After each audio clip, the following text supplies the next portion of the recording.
The force grouping north has finished today the liberation of a city of Vovchansk. Moreover, as part of the creation of a security zone in the border areas of Ukraine's Sumy and Kharkiv regions, 3 more settlements in this territory came under our control in November: Sinelnikove, Tsigelne, and Dvorichatske. The forces grouping Center liberated the city of Krasnoarmysk and continue to destroy enemy units in Dimitrov. Moreover, some of the group's forces are successfully advancing in the Dnipropetrovsk region. 23rd Annual India-Russia Summit. সেখানে রাশিয়ার president Vladimir Putin Bharat সফরে আসছেন। সেই নিয়ে চারিদিকে সাজো রব। তা হবে নাই বা কেন? বিশ্বের অন্যতম শক্তিধর দেশ, সবচেয়ে বড় কথা ভারত যার ওপর চোখ বন্ধ করে ভরসা করতে পারে, সেই সফর নিয়ে মানে রাশিয়ার প্রেসিডেন্ট ভ্লাদিমির পুতিনের সফর নিয়ে তুমুল আলোচনা হবে, সেটাই খুব স্বাভাবিক। কিন্তু আমাদের দেখার বিষয় ইন্ডিয়ার তাতে কি লাভ হতে পারে, কি বিষয় নিয়ে দ্বিপাক্ষিক বৈঠক হতে পারে, ভারত রাশিয়ার সম্পর্ক কোন দিকে যাচ্ছে।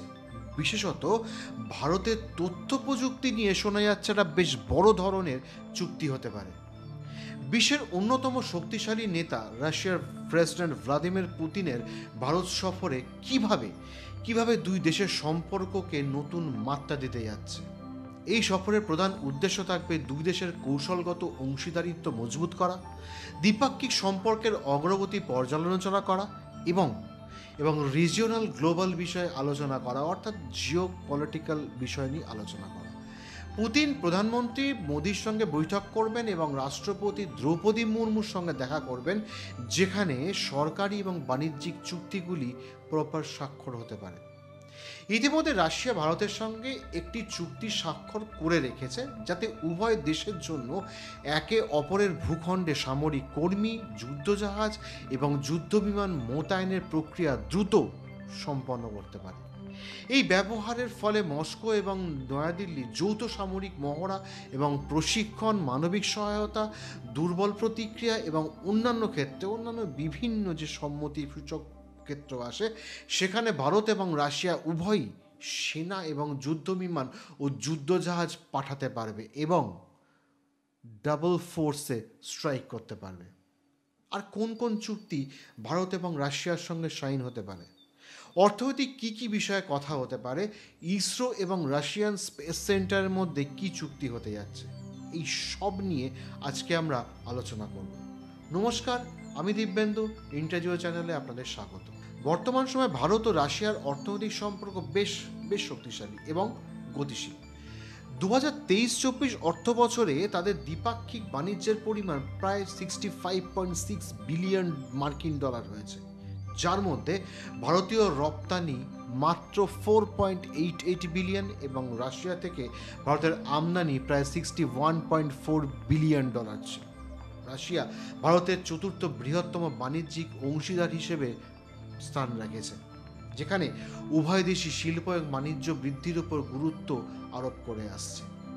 পুতিন 4 আর 5 ডিসেম্বর ভারত সফরে আসছে এবং প্রধানত আলোচনার বিষয় থাকবে S-400 এয়ার ডিফেন্স সিস্টেমের চুক্তি, যেখানে রাশিয়া 2 থেকে 3টে নতুন রেজিমেন্ট সরবরাহের প্রস্তাব দিচ্ছে এবং 50% প্রযুক্তি ইন্ডিয়াকে হস্তান্তর করে, মানে 50% TOT রাশিয়া অ্যাসিওর করেছে ইন্ডিয়াকে দিয়ে দেবে। আর কি চুক্তি হতে পারে? S-400 এর যে $5.43 বিলিয়ন ডলারের চুক্তি চলছে, মানে রানিং যে চুক্তি চলছে, তার বাকি ডেলিভারিগুলো 2026-এর মাঝামাঝি নিশ্চিতভাবে যাতে ভারতে পৌঁছায়, সেটাকে অ্যাসিওর করতে চাইবে নয়াদিল্লি। এবং নতুন চুক্তিতে দ্রুত ডেলিভারি ও রক্ষণাবেক্ষণের বিশেষ ব্যবস্থা করতে চাইবে নয়াদিল্লি। এটি ভারতের চীন পাকিস্তান সীমান্তে এয়ার ডিফেন্সকে ভীষণভাবে শক্তিশালী করবে। সবচেয়ে গুরুত্বপূর্ণ হতে যাচ্ছে Su-57 ফাইটার জেট চুক্তি। রাশিয়া সম্পূর্ণ লাইসেন্সড প্রোডাকশন এবং প্রযুক্তি হস্তান্তরের প্রস্তাব দিচ্ছে, যা ভারতে পঞ্চম প্রজন্মের স্টেলথ ফাইটার উৎপাদনের পথ নতুন করে খুলে দেবে। Su-57 ফাইটার জেটের লাইসেন্সড উৎপাদন নিয়ে রাশিয়া ভারতের কাছে একটি গুরুত্বপূর্ণ প্রস্তাব দিয়েছে। সেটা কি?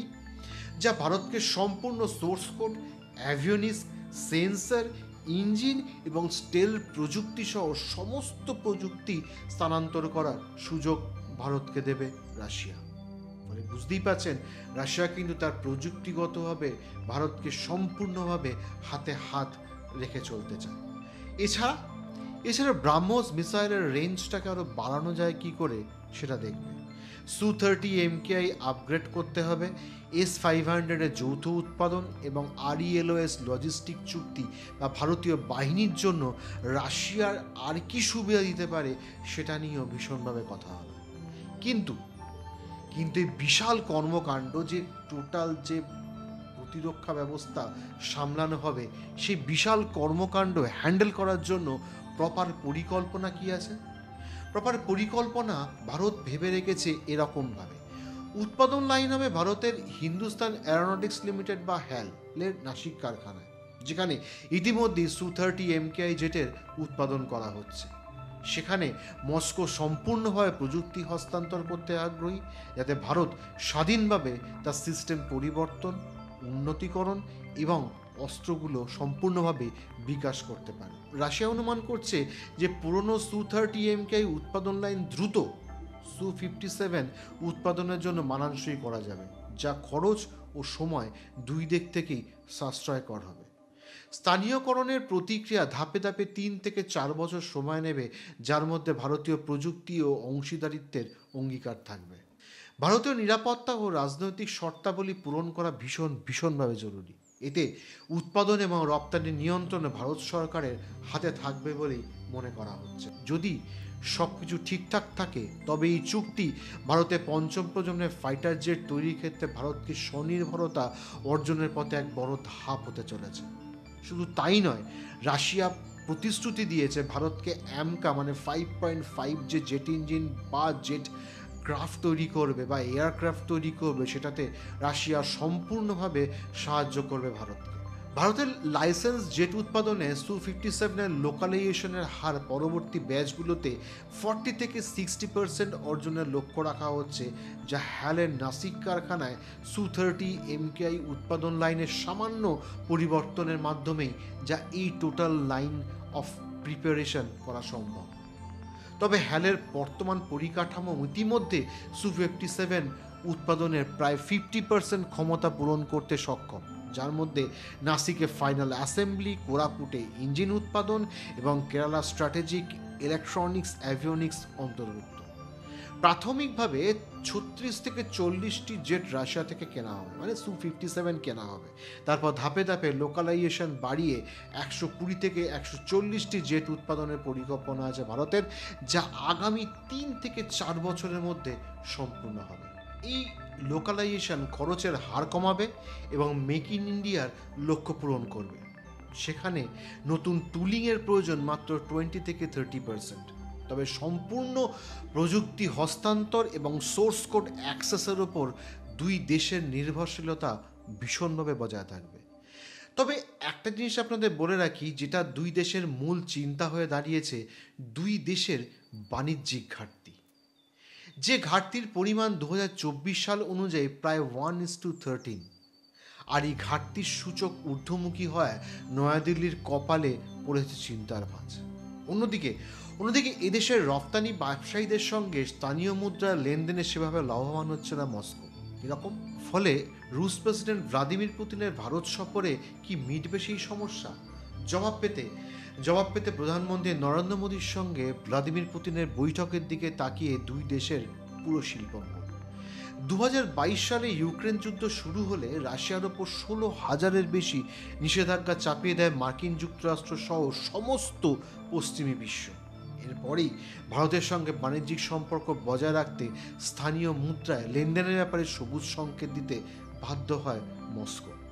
সেই লক্ষ্যে রুবি ও রুপলে আমদানি রপ্তানি করতে একটি বিশেষ ব্যবস্থা গড়ে তোলে দুই বন্ধু রাষ্ট্র। নয়াদিল্লির তরফে এই ব্যাপারে গুরুত্বপূর্ণ ভূমিকা নেয় রিজার্ভ ব্যাঙ্ক অফ ইন্ডিয়া বা RBI।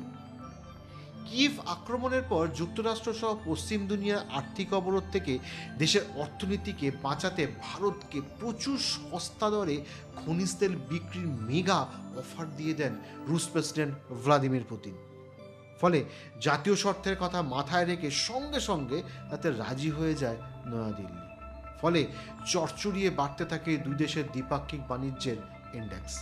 ঠিক তখনই যে লেনদেনের একটা বড় সমস্যা, মানে টাকা লেনদেনের যে বড় সমস্যা, সেটা বুঝতে পারে দুই দেশ। ফলে ডলারকে এড়িয়ে রুপি এবং রুবেল বাণিজ্যে জোর দেয় ক্রেমলিন, কিন্তু সেখানেও প্রচুর প্রবলেম দেখা যায়। 2022 সালে ফেব্রুয়ারির পর হাতিয়ার ও প্রতিরক্ষা সরঞ্জামের পাশাপাশি নয়াদিল্লির রুশ আমদানিকৃত পণ্যের তালিকায় যুক্ত হচ্ছে প্রচুর পরিমাণে অপরিশোধিত খনিজ তেল, কয়লা, সার এবং মূল্যবান পাথর। নয়াদিল্লি বিশেষ করে প্রচুর পরিমাণে রেয়ার মিনারেলস কিন্তু রাশিয়া থেকে আনাচ্ছে, যার মধ্যে অন্যতম প্যালাডোনিয়াম, ক্রোমোডিয়াম ইত্যাদি। অন্যদিকে এদেশ থেকে মস্কো কিনছে কৃষিপণ্য, মূলত চা, চাল, মশলা, ওষুধ, ইঞ্জিনিয়ারিং দ্রব্য ইত্যাদি। এছাড়া দুই দেশের মধ্যে সামুদ্রিক খাবার, বিভিন্ন রাসায়নিক ও সাংস্কৃতিক লেনদেনের রেওয়াজ রয়েছে।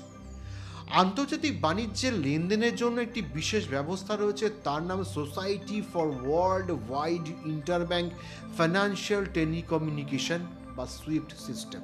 ইউক্রেন যুদ্ধ শুরু হওয়ার পর থেকে ওই ব্যবস্থা থেকে ক্রেমলিনকে বার করে দেয় যুক্তরাষ্ট্র সহ সমস্ত পশ্চিমী বিশ্ব। এই পরিস্থিতিতে দেশের আর্থিক কাঠামো ঠিক রাখতে চীন ও ভারতের সঙ্গে স্থানীয় মুদ্রার লেনদেন চালাচ্ছে মস্কো। তবে আন্তর্জাতিক স্বীকৃতি থাকায় এ ব্যাপারে বেজিংয়ের মুদ্রা তাদের কাছে অনেক বেশি গ্রহণযোগ্য হয়েছে, সেটা বলাই বাহুল্য।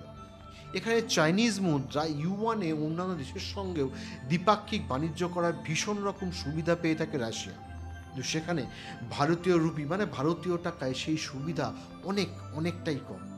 সেটা কেবলমাত্র এদেশের পণ্য কেনার ক্ষেত্রেই ব্যবহার করতে পারবে মস্কো। আর তাই সম্প্রতি এ ব্যাপারে ক্রেমলিনের শীর্ষ আধিকারিকদের গুরুত্বপূর্ণ নির্দেশ দিয়েছেন পুতিন। কি?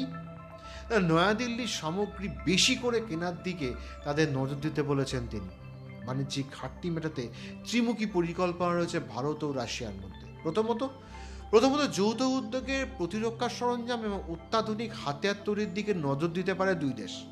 ফলে অতীতে ব্রহ্মোস সুপারসনিক ক্রুজ ক্ষেপণাস্ত্র এবং AK-203 অ্যাসল্ট রাইফেলের ব্যাপারে এই পদ্ধতি অবলম্বন করেছে দিল্লি ও মস্কো। এছাড়া এদেশের তথ্য প্রযুক্তি ও মহাকাশ গবেষণা সংস্থা ইসরোর সঙ্গে মানে ইন্ডিয়ান স্পেস রিসার্চ অর্গানাইজেশনের জন্য ঘরের দরজা খুলে দিতে পারে রাশিয়া। দ্বিতীয়ত, গত শতাব্দীর 90 দশক থেকে ভারতীয় তথ্য প্রযুক্তি সংস্থাগুলিকে মূলত আমেরিকায় পাড়ি জমাতে দেখা গিয়েছে।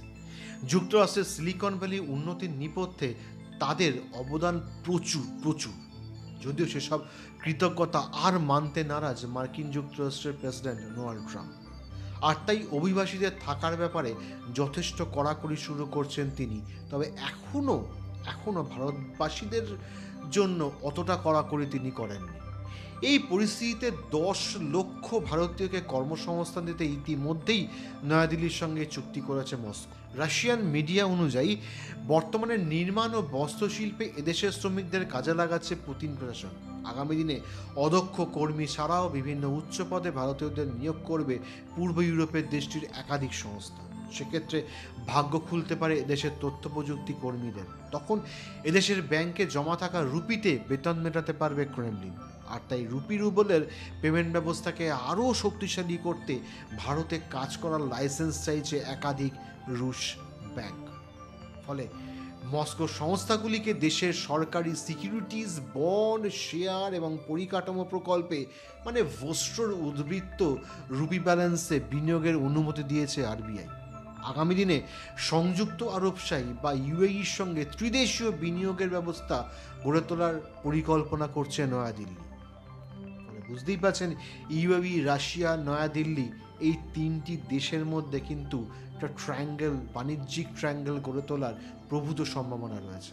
নরেন্দ্র মোদী এর আগে পুতিনকে বলেছিলেন যে এটি যুদ্ধের যুগ নয়। তিনি আরও জোর দিয়েছিলেন যে সমস্ত সংঘাত ডিপ্লোম্যাসি এবং কূটনীতির মাধ্যমে সমাধান করা উচিত, যেটা ভারত সবসময় চিরকাল করে এসেছে।